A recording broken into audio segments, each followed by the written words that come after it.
morning students. Now coming to hydrophily and zoophily. Pollination by wind is called anemophily. It was explained in the previous class. And anemophilous cross-pollinating plants, they show some adaptations to capture the pollen grains present in atmosphere. Similarly, next one is hydrophily and zoophily.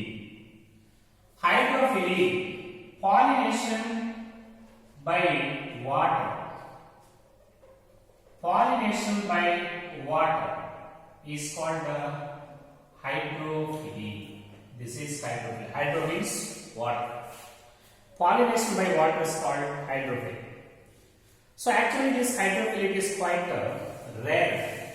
This is quite rare. It occurs only in 30 genera. Most of them are monocotyledonous plants. It is quite rare. It occurs in only nearly 30 genera. Most of them are monocotyledonous plants. Some of the best examples for this hydrophily is freshwater forms like Wallisneria. This is hydrophilous plant. And also Hydrilla. Actually, Wallisneria and Hydrilla, they are submerged hydrophytes. Submerged rooted hydrophyte Wallisneria. Submerged non-rooted, submerged suspended non-rooted hydrophyte is hydrilla. At the same time, this pollination hydrophily is also present in marine sea weeds like Zostera. This is seaweed. Anyhow, fresh water forms. This pollination takes place by water. Hydrophily is found in some fresh water forms like Wallisneria and Hydrilla, and also present in sea grasses, marine sea grasses like Zostera. Okay. Not all the hydrophytes, they use water for pollination. Even though they are present in water or water surrounding places or in very wet places, but most of the hydrophytes, they do not use water for their pollination, even though they are present inside the water. Not all the hydrophytes, they use water for cross pollination. Okay, for example, water hyacinth plant, water hyacinth. Already know. Water hyacinth, this is Eichhornia. Eichhornia is called water hyacinth. Okay?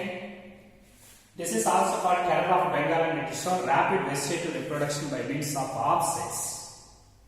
Was introduced into India because of their beautiful flowers and interesting leaf shape. Already know this point in modes of reproduction. Anyhow, water hyacinth means Eichhornia, is also called Terror of Bengal, and water lily. This is Eichhornia. Okay. So this water lily, Nymphia, is also called water lily. These two plants are hydrophytes, but their flowers emerge above the surface of water.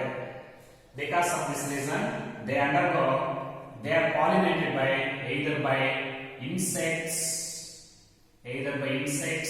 or wind. By insects or wind. Actually, they are hydrophytes, but they do not use water for their cross pollination. They use insects and wind. These flowers, they are emerged above the water surface so that these flowers they are pollinated by either insects, means entomophily, or by wind, anemophily.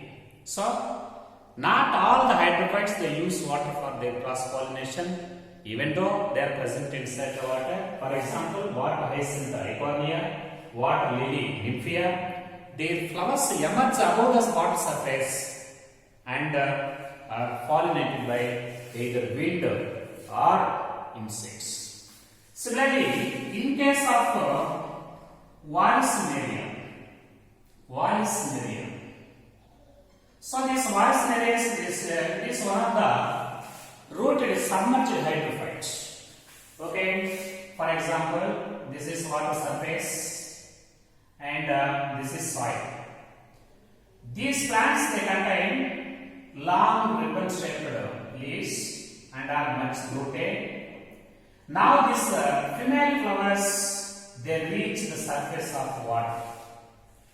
Here, female flowers of Vallisneria they reach the surface of water by very long flexible stalks. The stalk of flower is called pedicel. These female flowers they have the long flexible stalks or pedicels, and female flowers they reach the surface of water. At the same time, these male flowers they are also released onto the surface. Here male flowers are released onto the surface. Now these male flowers they move passively through water currents. They move passively by water currents and they reach the female flower and the pollination takes place on the surface of pollination takes place on the surface of water. Because here female flowers they reach the surface of water by long flexible stalks. At the same time, male flowers are also released onto the surface of water. Now the male flowers they move passively by water currents and they reach the female flower, and pollen grains from this male flower they are transferred to the stigma of female flower. Thus, pollination takes place on the surface of water. Such pollination on surface of water, this is called epihydrophily. This is called epihydrophily. This is epihydrophily. Vallisneria show epihydrophily. Okay, but in some seed grasses like Zostera, seed grasses like Zostera. Here, for example, this is plant Zostera. Here, the female flowers they are submerged in water. Female flowers are submerged in water.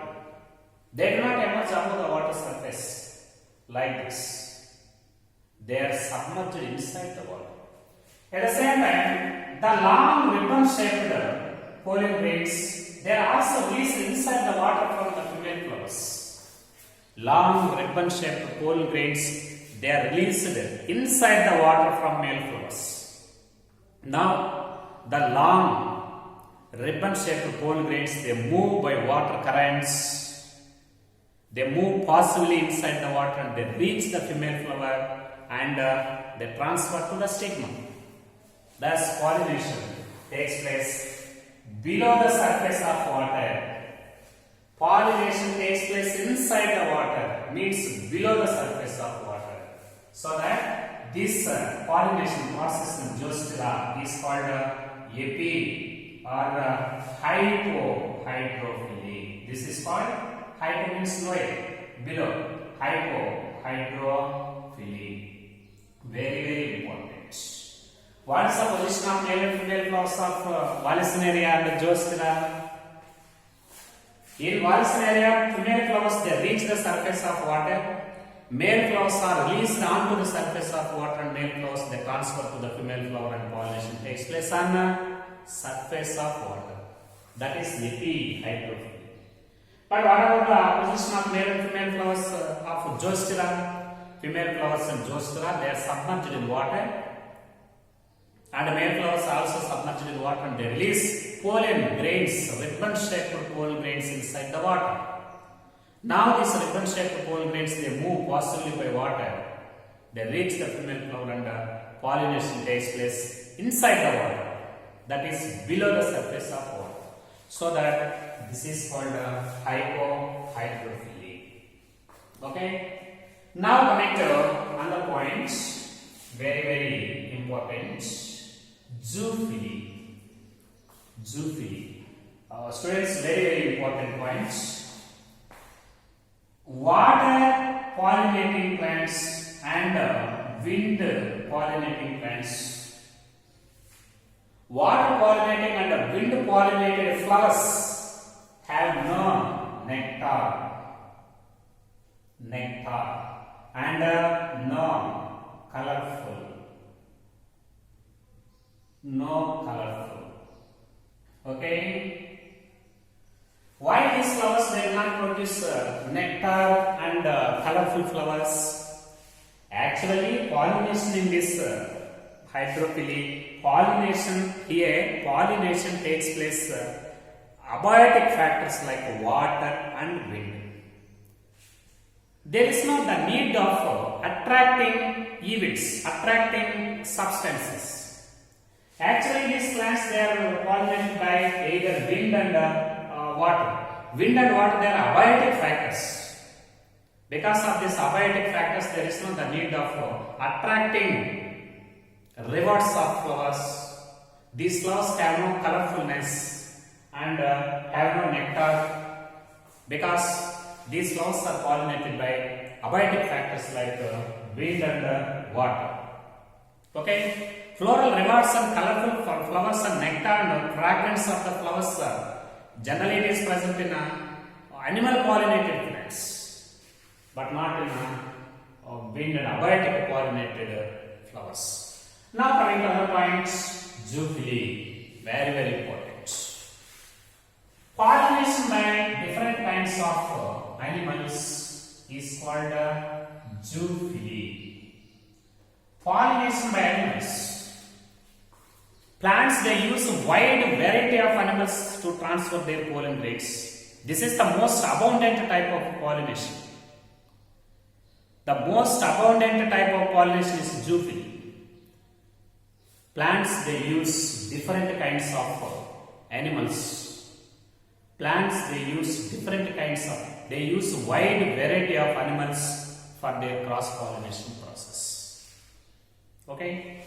For example, these type of plants they use insects, birds, snakes, snails, ants, different kinds of higher organisms like squirrels, primates like lemurs, tree dwellings, arboreals like tree dwellings, and gecko lizard and garden lizard. All these organisms they are used in the transfer of pollen grains. And the most abundant animals that help in this zoophily process, they are insects. Okay, insects are abundant animals. They are most abundant zoophily by insects. Pollination by insects is called entomophily. Pollination by insects is called entomophily. Insects are the most abundant animals that help in the process of zoophily. What type of insects they help in this process? Different kinds of insects. For example, butterflies, bees, beetles, ants, moths, wasps. All these insects they help in entomophily. Among these, the most abundant insects are bees. Most abundant insects are bees. Okay, butterflies, bees, beetles, wasps, ants, and different kinds of moths. They help in this process. Pollination by insects is called entomophily. Most abundant insects are bees, honeybees, and pollination by birds different kinds of birds, hummingbirds, sunbirds, they help in this process. Pollination by birds is called ornithophily. Ornithophily. By birds, sunbirds, hummingbirds, etc. And pollination by bats is called chiropterophily. Chiropterophily. Pollination by bats is called chiropterophily. Okay? And pollination by snails. This is called melacophily. This is melacophily. Okay? And pollination by ants. This is called myrmecophily. Myrmecophily. Okay?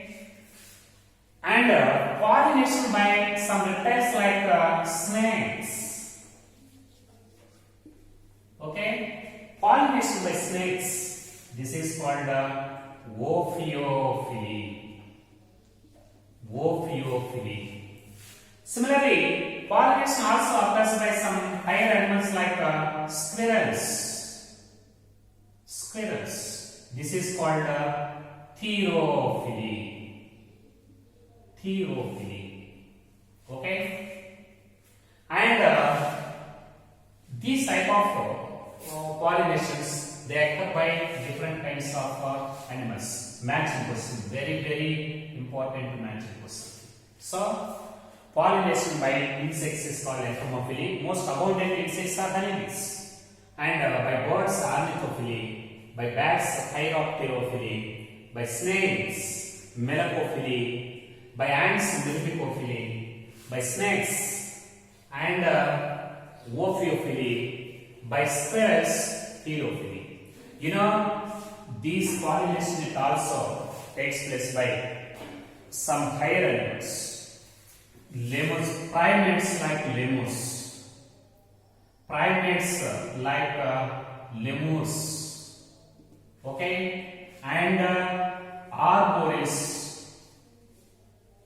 Arboreals like tree dwellings. Tree dwelling. And also takes place by gecko, lizards, and garden lizards. And all this also help in this process. Can you have pollination by different kinds of animals is called zoophily. Different kinds of animals, they help in this process. Okay? And this is the list of various animals and the relevant names of this pollination process. Pollination also takes place by some higher plants, higher organisms, higher animals like primates like lemurs, arboreals like tree dwelling, gecko lizard, and garden lizard, and reptiles like snakes. All these animals, they help in this process. They are usually plants, they use these organisms as pollinating agents. Students, now coming to the most important point, that is, okay, the plants, they are adapted to a particular species of animal to transfer their pollen grains. For example, in some plants, bats, they help in this pollination. Bats pollinated flowers, they show some adaptations to attract the bats. And insect pollinating plants, they show some attraction and they show some adaptations to attract the insects. And birds pollinating plants, they show some adaptations to attract the birds, like that. Every plant, every cross-pollinating plant, flowers, they show some adaptations to their relevant plants. Flowers, they show some adaptations to attract the relevant species of animal. For example, insects are the most abundant animals that help in this process. What type of adaptations they are found in these flowers? to attract these insects, insect pollinating plants,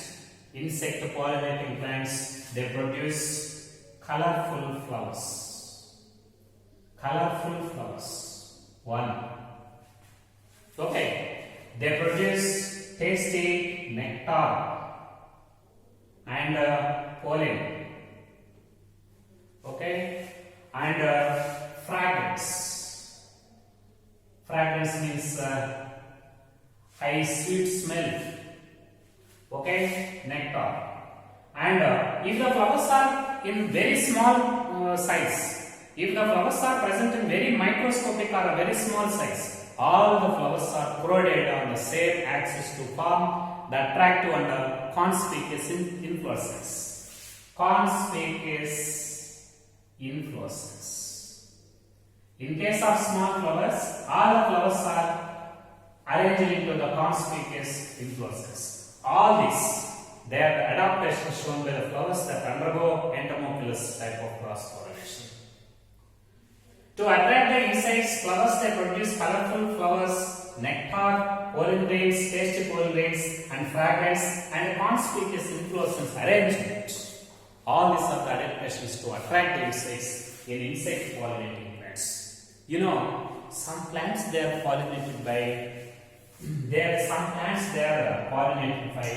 flies. But what are the adaptations shown by the flowers to attract these flies? Flies pollinating flowers, they produce full water. Full waters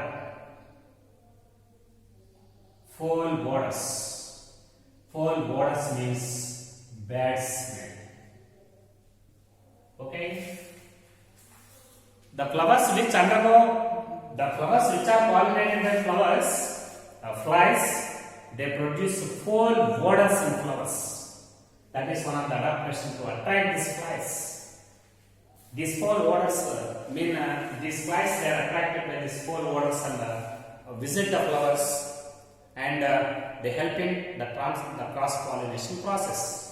At the same time, plants they provide some rewards to attract all these type of biotic factors. Rewards, floral rewards. Okay. What are floral rewards offered by flowers to attract insects and other animals? Plants they provide, flowers or plants they provide some rewards. They offer some rewards to attract these insects for their cross-pollination.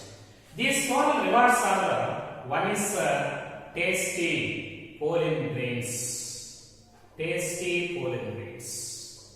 And also tasty pollen grains and also nectar, sweet sugars. Nectar. They are a type of floral rewards. They are a type of floral rewards offered by flowers to attract these insects. But students, sometimes these floral rewards are in providing the safe places to lay the eggs of these insects. In some plants, the floral rewards are providing safe places to lay their eggs. Okay?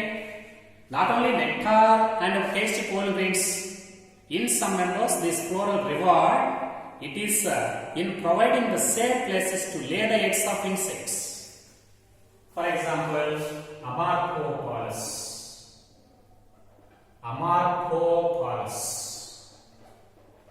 For example, Amorphophallus, it is represented by 6 feet inflorescence. The inflorescence it is present in 6 feet height from the surface of ground. Insects they lay their eggs on the 6 feet height inflorescence. That is the very safe places. This is one of the best example in which floral reward is in providing the safe places to lay the eggs of insects. And inflorescence is present in 6 feet height from the surface of ground, and it is very safe places to lay the eggs of insects. That is in Amorphophallus. Okay, but in one member, okay, that is in Yucca plant, Yucca gloriosa. Actually, this is Liliaceae plant. Already know this point in Liliaceae technical description. Yucca gloriosa. This is plant family Liliaceae. So this plant, Yucca plant, it shows symbiotic cross-pollination. Symbiotic cross-pollination takes place by a moth that is called Tizitipula. Symbiotic cross-pollination takes place by Tizitipula, Yuccacella. Tizitipula Yuccacella. This is one of the moth. Tizitipula Yuccacella. This is one of the moth. Very small insect. Actually, these insects they visit the flowers of these Tizitipula Yuccacella moths. They visit the flowers of yucca and lay their eggs inside the locules of ovary. They lay their eggs inside the locules of ovary. Already know ovarian cavities are called locules. These insects, Tizitipula Yuccacella, they enter into the ovule and they lay their eggs inside the locules of ovary. After fertilization, by the time the ovules are developed into the seeds, these eggs they develop into the larva. They develop into the larva, and the larva they move out of these locules. So, symbiotic cross-pollination takes place in yucca plants by moth Tizitipula Yuccacella. These insects they lay their eggs inside the locules of ovary. By the time the ovules are developed into the seeds after fertilization, these eggs they develop into the larva. Now this larva they are coming out of this ovary and they lead an independent life. This is one of the best example for symbiotic cross-pollination. Students, now coming to the most important point. This is there are some insects. These insects they visit the flower. They use the floral rewards like nectar and pollen, but they do not help in cross-pollination. They consume the floral rewards, but they do not help in cross-pollination. Such type of insects are called pollen or nectar robbers. Pollen or nectar robbers. These pollen or nectar robbers they use floral rewards, but not help in pollination. These type of insects are considered as pollen robbers, okay, or nectar robbers. What are pollen robbers or nectar robbers? The insects which visit the flower and which use or consume the floral rewards, but which do not help in the cross-pollination purpose. Such insects are called pollen or nectar robbers.